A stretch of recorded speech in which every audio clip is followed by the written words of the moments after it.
For more on the strike and its impact, I spoke with Josh Hayston, Middle East correspondent at Jewish News Syndicate.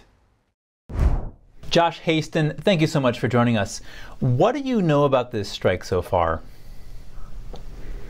So from what we're hearing, number one is that Israel had a direct strike on a Hamas target, and the world is a little bit better of a place this morning. Two master terrorists were killed in this pinpointed strike. Now, I'm sure your viewers have seen the circulation there of other videos in which civilians were killed, and that is the case. But what we're learning right now, it has not been confirmed, is in fact when Israel struck that Hamas target, perhaps a vehicle, secondary munitions went off, causing the other explosions which led to the civilian deaths. We have to remember, Israel strikes Hamas, Israel targets terrorists, Hamas uses its own people time and time again as human shields and strikes Israel. That is a double war crime, hiding behind their own civilians. They want their civilians to be killed. This is exactly what they're hoping for, so that they can win the PR battle, they can get the sympathy of the world, they can get these international courts turning against Israel. This is exactly the Hamas playbook.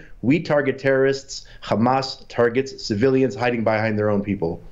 And continue on this track, what could the implications of this strike be as Israel faces this mounting international pushback against its war in Gaza?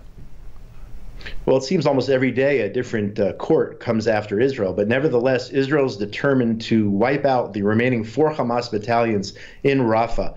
The Prime Minister has made it clear there is a threefold goal to this war: eliminating Hamas, having our hostages be returned, and making sure that Gaza is no longer a threat. So despite what the international community, the UN, and what have you might say, Israel has the right to go full force after the October 7th massacre, in which 1,200 plus Israelis were murdered. We'll continue until the very end. We will take out Hamas, and we are doing a service not only for Israel, but for the entire free world.